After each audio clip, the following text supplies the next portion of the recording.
Steven Spielberg presents The Goonies, a Richard Donner film. Join Mikey, Brand, Andy, Mouth, Chunk, Stephanie, Chunk, I hope that was your stomach. That's the it. and Data. Somebody's coming! If you can hear me, run! The Goonies, rated PG. Special advance preview, Saturday, June 1st. Hello, everyone, and welcome to the Not Content Podcast. My name is Jerome Cuson. On this episode, we are going to be doing for the very first Tuesday of the month, we will be doing the right match. We will be pairing ECW Hardcore TV from June 10th, 1997 with the Goonies. As always, please leave a 4 or 5 star review on Apple and Spotify to get those algorithms going. Please like and subscribe on YouTube. Click the bell icon for notifications. My co-host, as always, is Brian. Brian, we are doing something very special here tonight. We are discussing ECW, and we are discussing the Goonies. And I don't know, it seems like, at first you would think, oh, these are very disparate, but, in looking at some of the bumps taken in the Goonies, it's like it's not all that dissimilar from ECW. Yeah, especially crotch shots, which Sabu takes in the match we're going to discuss later. Yeah. But also Robert Davi takes a big nut shot as well as deserved. As well as Joe Pantoliano. Hilarious scene in the movie, but also some other crazy. I mean, if you look at some of the bumps the kids take, I was kind of shocked that there were no accidents or injuries, considering how many times they jumped off the side of that big boat, and how many times Mama Fratelli jumped off the side of that big boat. I mean, this is credit to the stunt actors. The stunt actors did a good job in that third act. They did.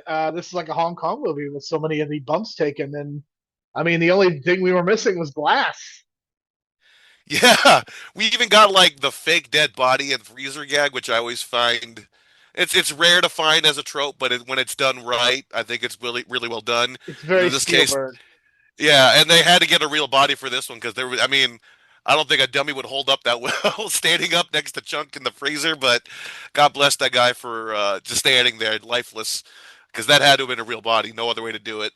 But this movie as a whole, Jerome, I think is a classic. I think a lot of people would say that, but I do have some critiques, and that's kind of just it's not necessarily the film's fault. It's more location. It's I think it's just too dark and gloomy, but I think that's kind of the point because it's kind of a gloomy situation for the kids and the adults. But that town is very so many clouds going on, not enough sunshine. You know what I'm saying? It's very Deary from the It franchise, or Derry from the It franchise. So, but I guess that's kind of the point, to give you that kind of gloomy feel. But man, I wish it was a lot brighter. I mean, this movie in many ways is the inventor of the kids on bikes trope that we've seen in so many other movies and TV shows. You think about the It, and both of the way that the original 1990 movie was and the remake. You also have a movie like Stand By Me. You have Skeleton Crew from earlier this year. And perhaps most importantly, Stranger Things, which had its final season announced recently. It feels like Stranger Things kind of brought this trope back into the fold here. But, I mean, in so many ways, this is the origin story of it. And you would think that this movie, which came out literally on the day I was born, you would think I'd have some emotional attachment, and I really don't. I think there are some really good parts to this movie. Richard Donner is the director. I think it's extremely well directed, and I think a lot of the positive elements come from his direction.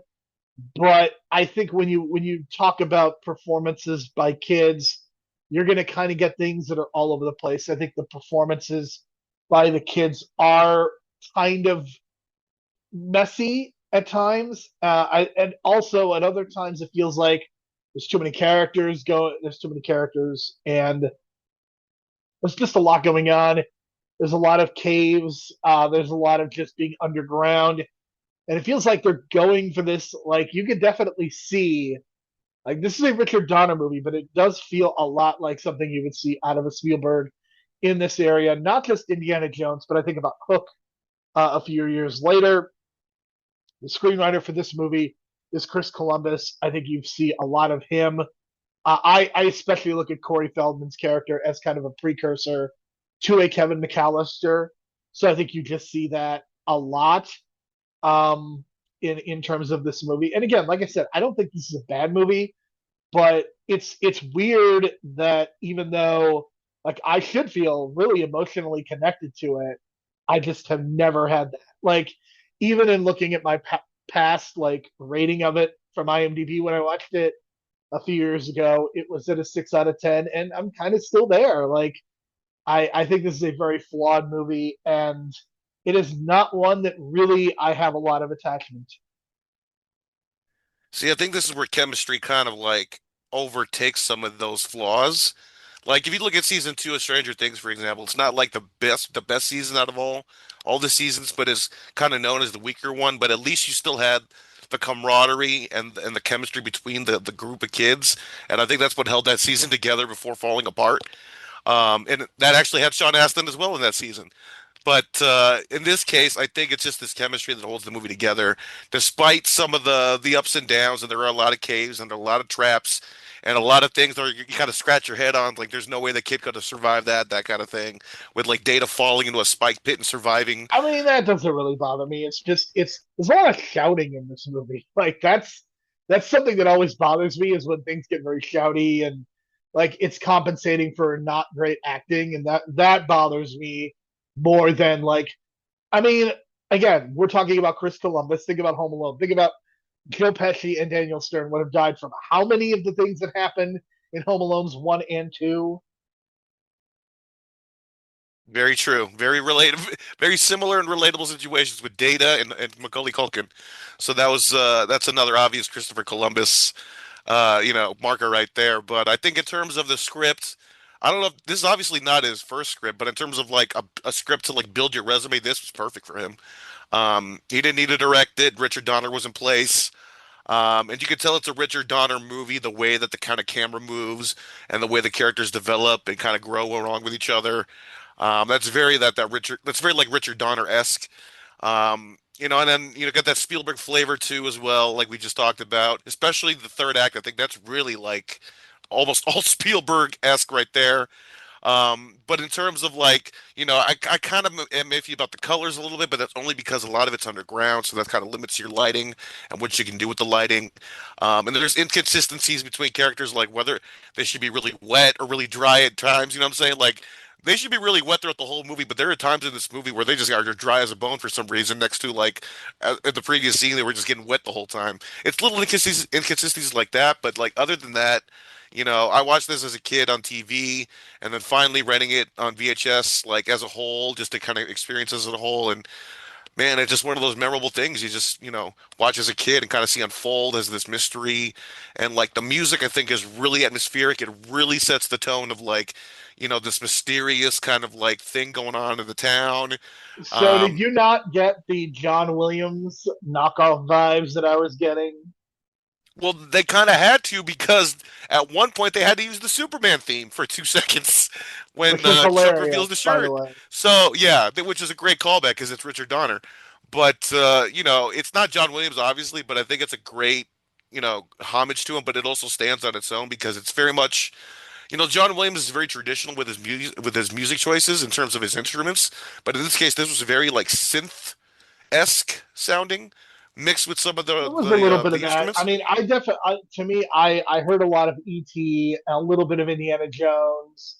Like, I definitely heard some of that, some of those similarities, and that's why, like, when the movie started, I was like, did John Williams score this movie? And he didn't, and I was surprised because it definitely did. It sounded a lot like him, and I think I don't think that's necessarily an insult because I think the scores ends up being one of the real strengths of the movie. But again, I think that to me, what Richard Donner is able to do just to get this movie to be as cohesive as it is, and I think a movie like this being almost 2 hours as opposed to 90 minutes, I think also is a sign that there's just a lot going on. I almost feel like this is the kind of movie that should be somewhere between 90 minutes, an hour, and 45 minutes instead.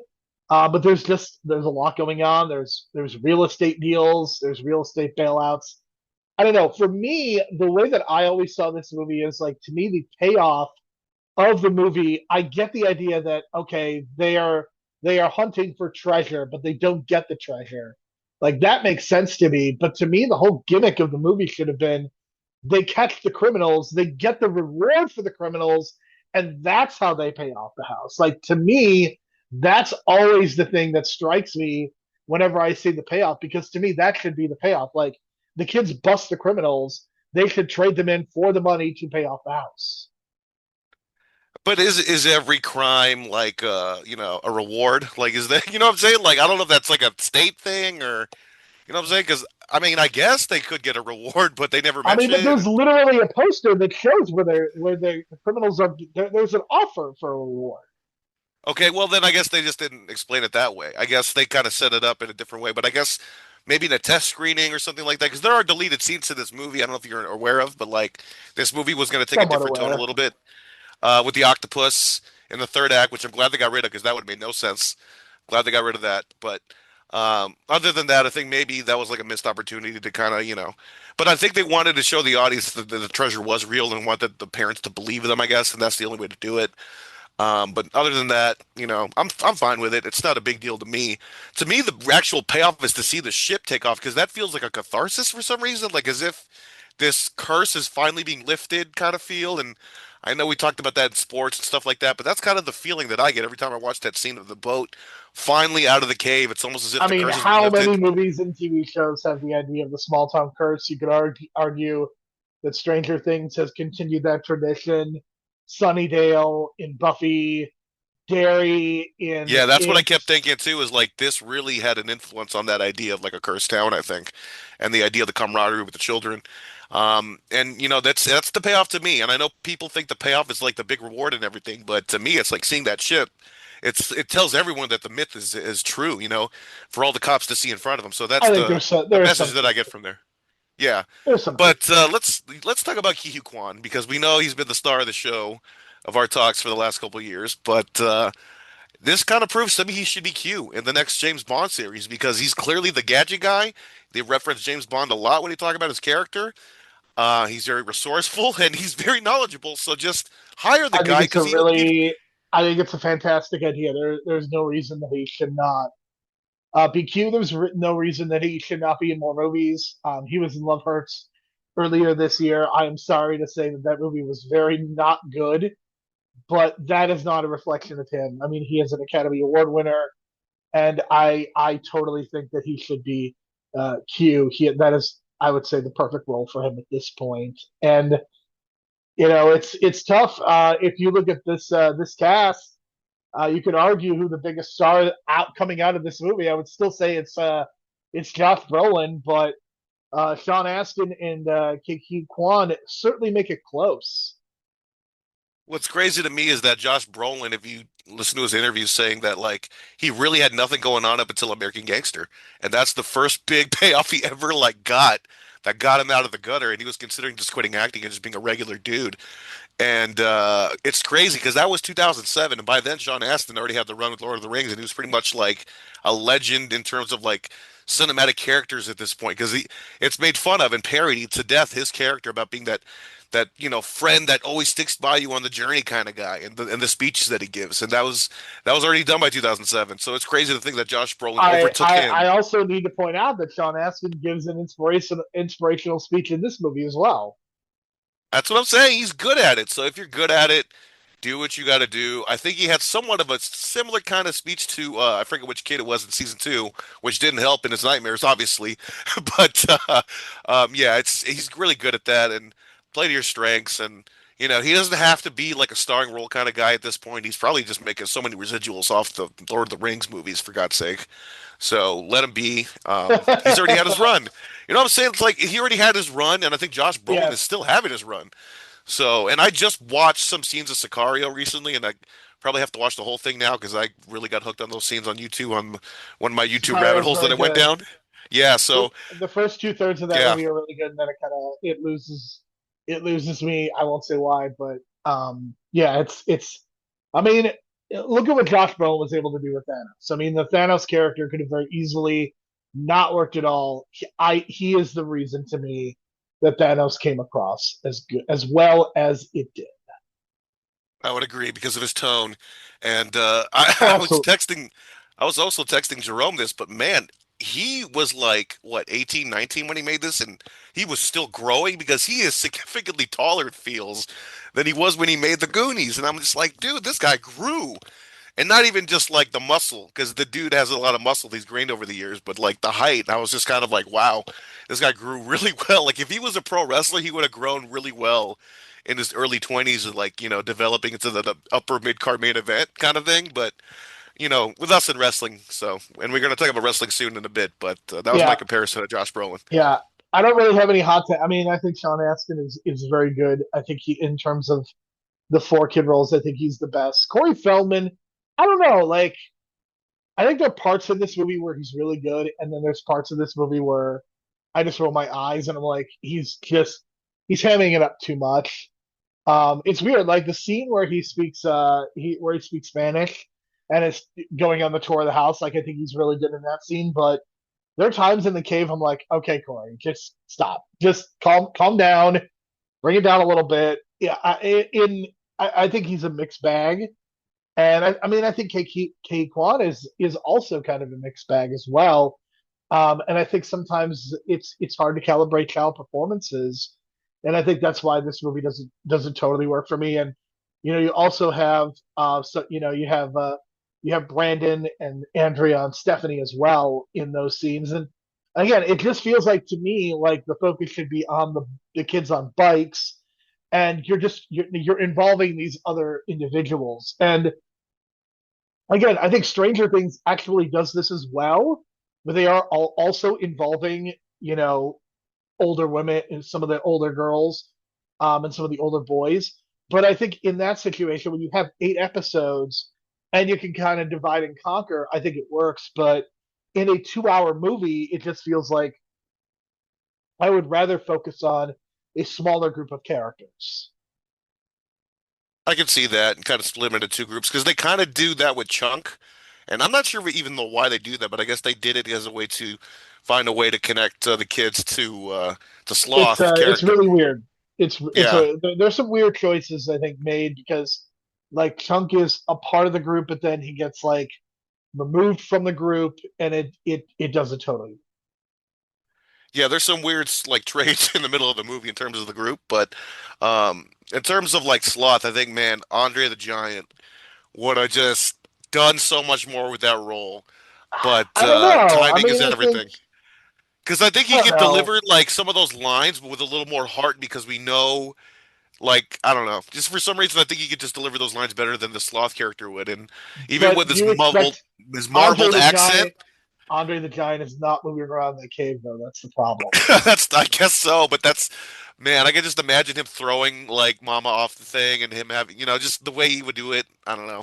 I just picture Andre, and of course with the connections with Cindi Lauper, and of course the video with Roddy Piper, Iron Sheik, Nikolai Volkov, all the heels of the 1985 in the video Yes. with, oh man, classic stuff. If you've never seen that video, it's great. It's like a 6 minute video, and kind of connects really well because at this time Saturday Night's Main Event #1 just aired, right?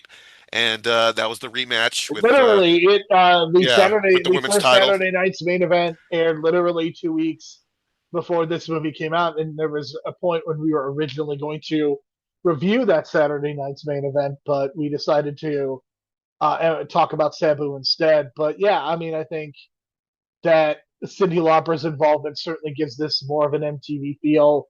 And again, anytime you have a movie at this time, it feels like there is an MTV influence on it. And I mean, it certainly adds to the mystique of the movie. I don't know that it necessarily helps or hinders it otherwise, because, like I said, I think this movie, I understand why people do have a nostalgia for it. And maybe if I did see this when I was super young, maybe I would also have that. But I never, ever had that connection with this movie like so many others have. I can see that. For me, it's like an 8 out of 10. I think you mentioned you have a 6 out of 10. It's just kind of different points in time, I guess, when you view a movie like this, it becomes nostalgic or not. It kind of hits with I you or also not. feel like that the way that this movie has been done better, like I think Stranger Things season one especially, I think did this better. I think the first It does this better. I think Stand By Me does this kind of kids on bikes thing better. So I think that's kind of where I ultimately come down with it. But I there's certainly some positive elements. Again, I think Richard Donner. I mean, again, he is an outstanding director. And the thing about Richard Donner is, like, you look at what he's done in terms of the list of movies that he has made. It's not just one genre. Like, he has done Superman, he's done Scrooge, he's done, comedies, he's done dramas. So I think that to me is always what most impresses me, is that he is able to do these different things. And of course, he was a producer on two of the X-Men movie, and he may or may not have directed X-Men Origins Wolverine. Uh, I don't know that story, but good God, is I that think we another one of talked about those? it.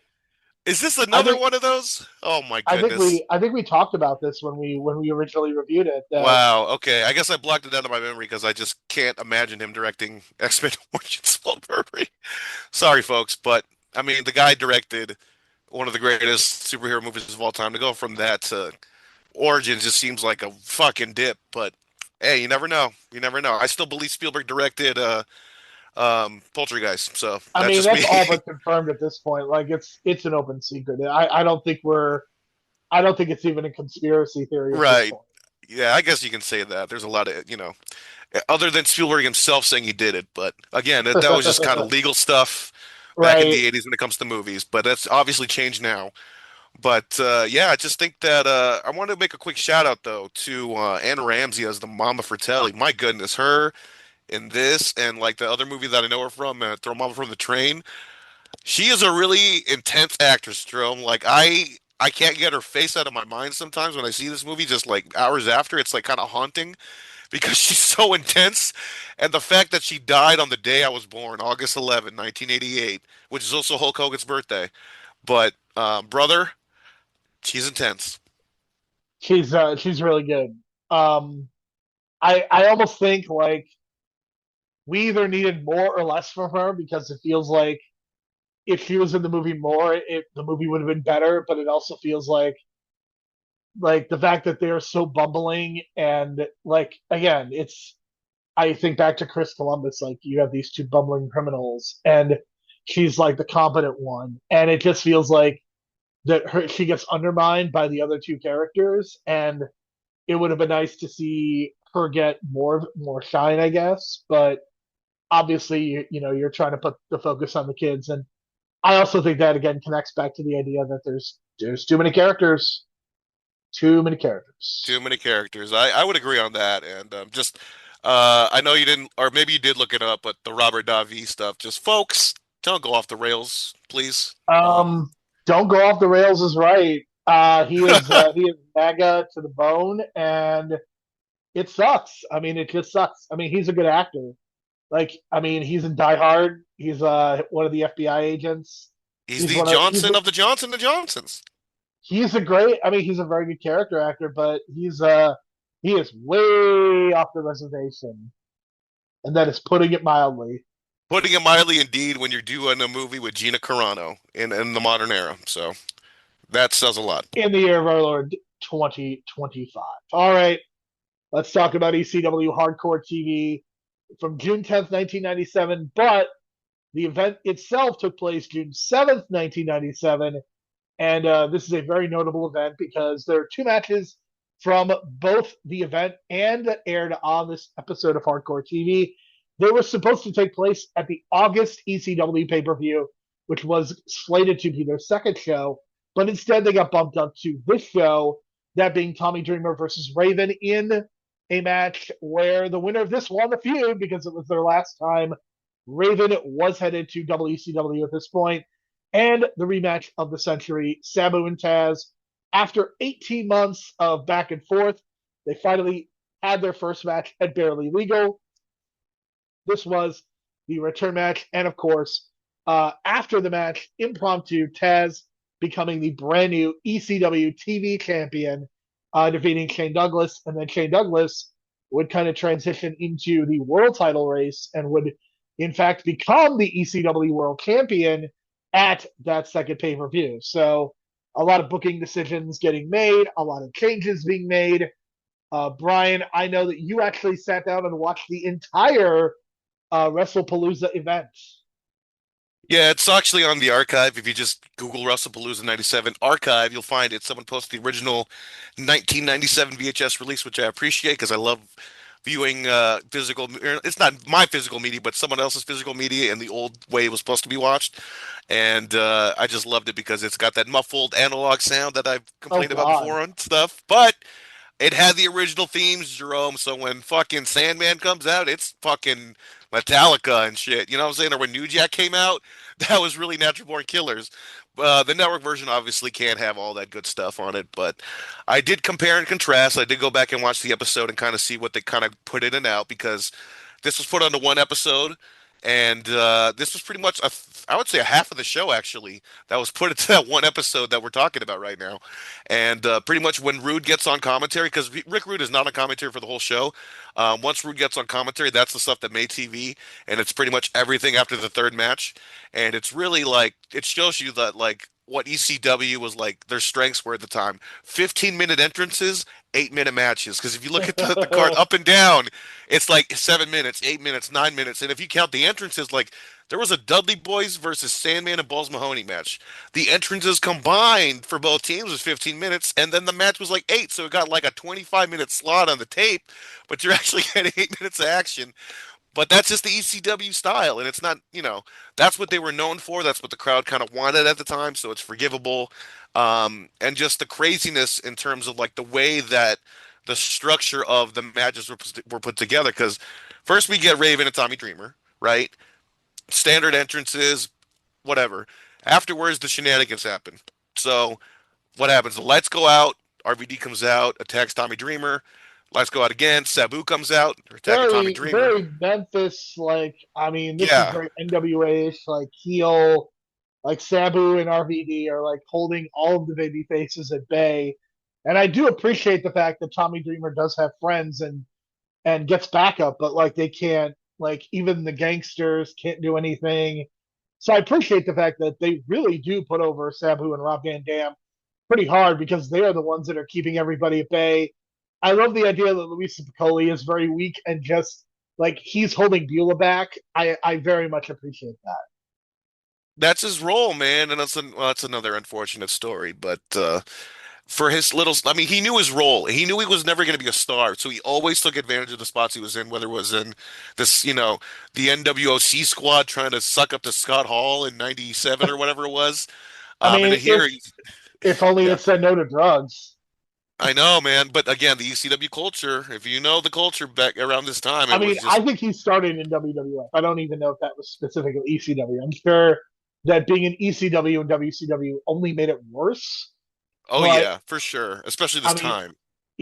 I'm sure it's Rad Radford and given, it's the 90s and Somas and all that stuff. I'm sure it started. Yeah, that's Uh, definitely a big part of it too. But look up Louis Piccoli, man, because he's kind of the inventor of the Death Valley Driver, and I can't find any other proof otherwise. So maybe he is historically the first one to do it. I'm just gonna assume it is because that's maybe. what Tommy Dreamer adopted that move as well. But so yeah, the lights go out again, folks, and who comes out but Jerry Lawler, who I guess has already been on Raw saying stuff about ECW when Right. ECW kind of did Because their mini invasion. there was a USWA versus ECW feud that was going on that was kind of in support of what was going on with WWF television as well. And I don't know if you realize this, Brian, but when Jerry Lawler and Tommy Dreamer had their match a couple months ago, a couple months after this, Jim Cornette made his one and only appearance in ECW.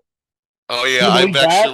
I've heard the story, and apparently it's the same thing. They wanted him out of the public. They wanted him in the car hiding until the moment came, and then he kind of snuck in the Yep. back. Yep. But that's the old way to do it. That's the smart way to do it But if you don't want yes, anyone to know. So the post match is extremely well done, pun not intended. I mean, Dreamer and Raven is what it is. Like those are two guys who are not the best in ring workers, but Paul Heyman always worked around the weaknesses of his wrestlers, and they were able to put something together that came across as being appropriately ending of the feud, and just count the number of DDTs in this 145-minute episode of Hardcore TV. If you did a shot for every DDT, you would be hammered by the end of it.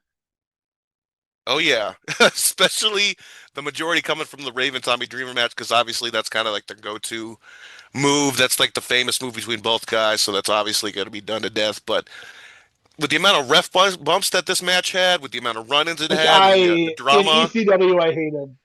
I I mean, love it. ECW, I no, don't know what hate it it. is.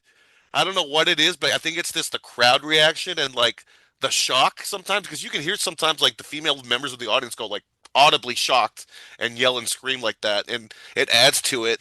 And I don't think ECW gets the credit for that for like their audience reactions are so genuine and just so like raw. You know what I'm I saying? mean, So it like, is a smaller crowd, so I think you're bound to get and that. then okay, this also now that you mentioned that, this is my big hot take of the podcast. I don't, you probably agree with me, but ECW does not work in a large scale environment. It works best in a small, medium venue environment to maximize its fans. I think it's I think that was proven true time and time again.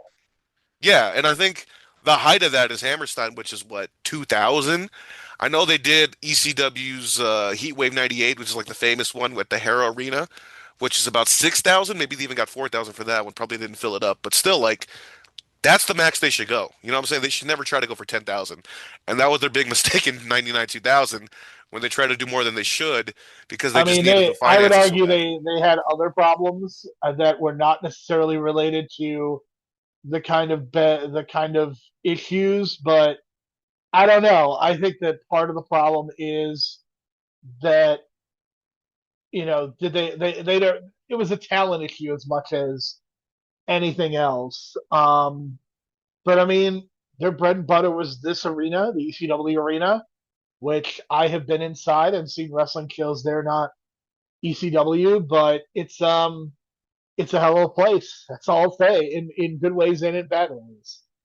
Yeah, and it kind of, I mean, if you look at some of the old school ECW brawls, I forget what they call it, the crow's nest or whatever they call it, Yeah, the announce area, that kind yep, of adds a little to it when they brawl up there. So it kind of makes it feel like you're closer to the action because it's close to the hard cam. yeah. Dreamer and Raven definitely they They wrestled took through advantage of that, that section for sure. And then in terms of like, Taz comes out after the beatdown, right? and everybody runs away because Everyone's Taz, running away. The crowd which is is great. chanting Taz, and he's like, "Get the fuck out of my ring! Everyone get out!" Oh, of course, there's no bleeps in the version that I watched, but he's like, "Get the fuck out of the ring!" and blah blah blah. And It's then great. and then Shane Douglas. I love that everybody is scared of Taz. That Yeah, I'm to scared me of Taz in is that era. like Like, yo, chill you out. everybody Sandman, everybody comes out, gets beaten down. Taz just walks out, doesn't touch anyone, and they run away.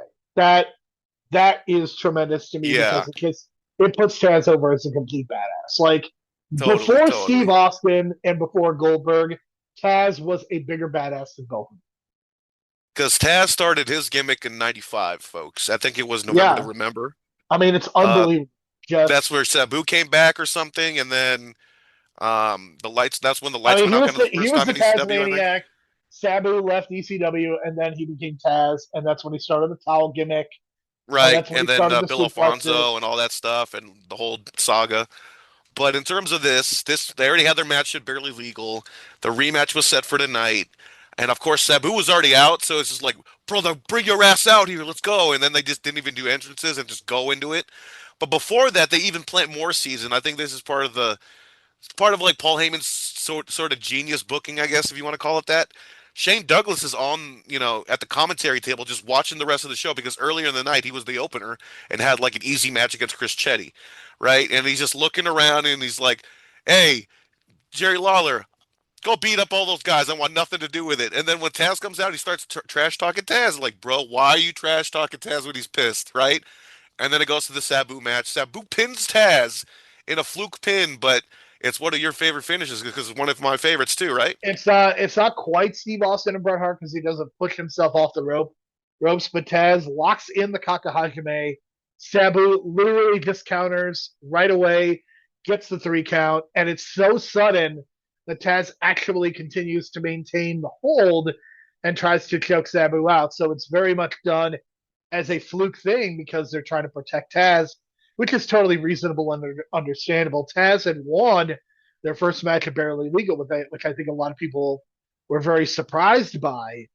But to me, the biggest issue with Sabu and Taz is I think their feud was great, but they were oil and water in the ring. Like they did not necessarily work. Like their Barely Legal match is okay, but it's not great. This match is also, it's only 8 minutes. They don't really have a lot of time. And it just never feels like these two are able to like go all the way. And I don't know if this is a byproduct of the fact that Sabu and Taz are two very different types of wrestlers. I mean, we know that Sabu can wrestle because of his background with the Sheik. Like he has an understanding of the basics, but to me, these two just never worked super well together. And I think the match is just kind of okay, but to me, the bigger deal is what happens after Sabu and Taz, when Shane Douglas talks trash and Taz calls him out, and they have their 3 minute match. If Taz can't beat Shane Douglas in 3 minutes, he has to leave ECW for 45 days, and Taz chokes him out in under 3 minutes and gets put over really strong and ends up with the ECW TV title.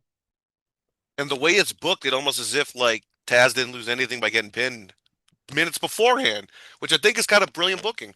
And I think that's kind of how maybe Goldberg should have lost instead of a fucking taser. You know what I'm saying? Maybe make it like a fluke where he admits defeat and like, oh yeah, I got out wrestled kind of thing, right? But of course, Kevin Nash can't think of something like that. This is probably the better type of finish I would have done for like Goldberg getting a streak, to be honest. Um, and I know it's been done with like WrestleMania 8 and Survivor Series the previous year, but man, I just something about this finish just makes sense because at first, before Taz even locks on the Taz mission, Sabu drives him through a table in a spectacular way, by the way, like a reverse kind of splash. He changes direction in Yeah, midair, but it Taz is does look sitting really up. good. And Taz is sitting up and he doesn't know where he's at, but then he immediately notices the ring positioning of Sabu, which is why he locks it in the first place. But then it's kind of like out countering the counter, essentially, and then Sabu just rolls backwards in this 1, 2, 3, and it's a shock. But Taz still maintains his badassness, which I think is key in losing if you have this hot streak going. So he maintains that. Crowd loves it, and he's the new TV champion. And Douglas goes to main event the August pay-per-view that he wasn't supposed to main event, apparently. I don't know. But things change, folks, because Raven is in WCW by August, which is when that pay-per-view was supposed to be. Yep.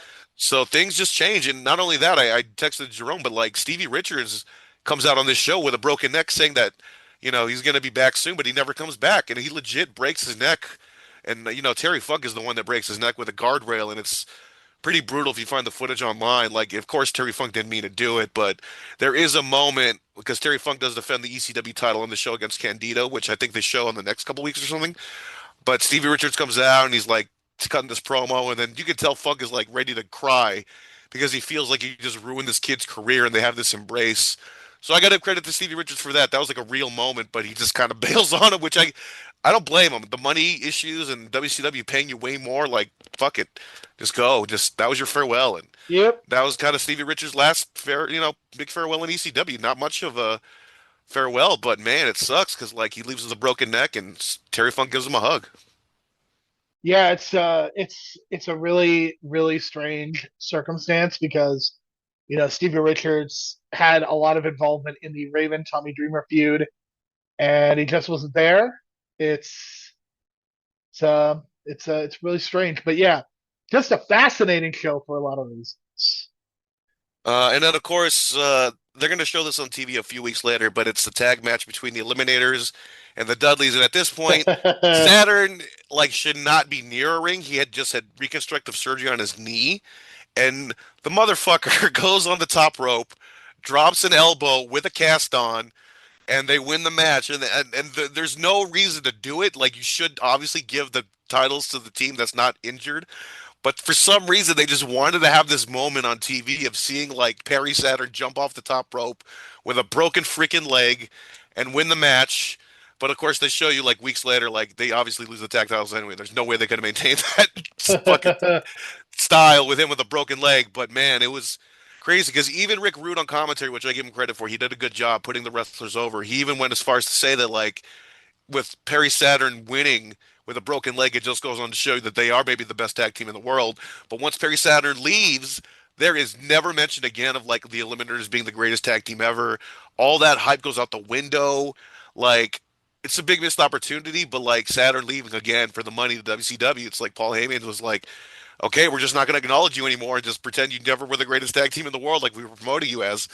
It's kind of unfortunate because after that, Cronus' career goes downward. So I I mean, feel the thing really bad is for that Cronus. Cronus legitimately was mentally handicapped, and Saturn was, I guess, tired of taking care of him, and that's part of the reason that he left. But and then there's the whole Todd Gordon mole story, which is total BS at this point. And yeah, it's a lot of strangeness because again, Paul Heyman had this deal with Vince McMahon.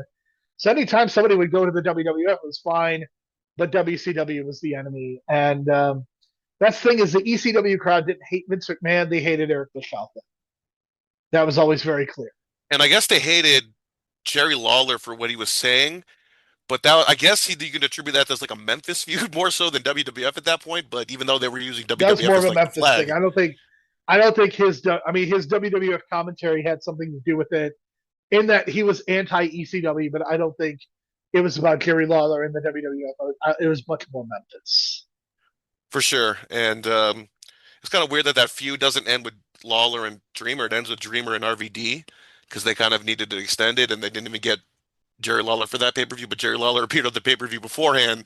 It's weird, folks, the way that these kind of feuds end with ECW because guys just kind of Well, the leave and go. USWA was dead by the end of the year. That's the other thing is the USWA was gone. Yeah, it's just a lot of mistimed stuff. Like ECW will have these hot angles, but just never finish them properly, and unless the timing's right. Like Raven and Dreamer obviously worked out, but like we never got the dream match between Mike Awesome and RVD. We never got RVD winning the ECW title as officially ECW, not WWECW. There's a lot of things that were left on the table, and it's just timing was just against ECW at times. Absolutely. All right, so that is it for our first show of the month of June. We will be back next week to discuss the movie Fletch. Brian, any final thoughts? Yeah, I would recommend finding this WrestlePalooza show if you can in whole because of obviously the entrances and It the is an uncut. interesting piece of nostalgia. It is Yeah. interesting to see like these matches happening back to back to back like this, and just I mean, Heyman would And do I think this on once the in a while. network you're not going to find it whole. I think at one point it was on like Peacock as a whole or something like that before the switch, but I can't seem to find it now. But I was able to find that uncut VHS version, which I think is better. So I'd recommend that because Archive is kind of preserving that. And it's even got the shitty '90s graphics where it's clear that like someone and like had no idea what they were doing and just put ECW '97 and just that was the opening. So that's the ECW home video in the '90s, folks. Cheap and productive. All right, we will talk to you again next week.